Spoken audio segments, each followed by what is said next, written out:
8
triệu 255.000 nhé.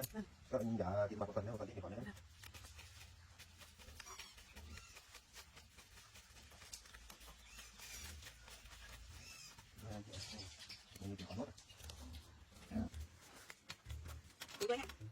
Có nhận rồi đấy. Nhận rồi đấy. Không bạc.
เ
hai chị phải có một người đàn ông đi cùng. Chị lúc đầu chị định là tự lái ấy, nhưng mà cái cổ tay mình yếu ấy, tay mình yếu ấy nó cầm cái này nó phải kéo. Cái cổ tay của chị nó còn yếu ấy, bây giờ nó lái, chị thấy nó cứ quay đi quay về, mà một cái nào phải cầm như này, đây là thì lại phải lái ấy. Nói máy chỉ thế thôi, em chỉ muốn để máy thôi. Mà nhà chị đây, em lấy ông rồi mà nhà chị giật quá, các chị phải để máy nhờ đấy thôi, tí nữa em hộ chị đưa vào đấy. Rồi. Chị lên đường.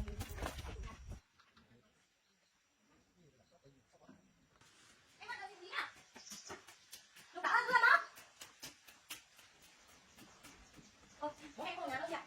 Cái gì chị đang định nhiều cái máy ấy, em lúc nãy em biết rồi là chị nó kiểu nó bé quá. Chị có để nhiều cái máy. Cái giờ còn nhà chị nó không làm được cái bé. Cho chị để nhiều cái máy ở khác nào nữa. Góc kia này, chống chị ạ, chị cứ đéo cái tí nữa em bảo tí vậy bảo ông bà chị nhá. Còn lại đâu thế? Ui, cái làm gì mới? Cái sau là còn con trai chị yêu quá. Thế cho chị để nhớ nhá. Cho chị nhớ chị đây. Em ơi, để góc này.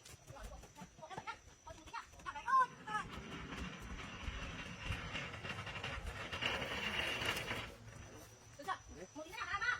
Hai ba. Em ơi. Rồi, thế thôi.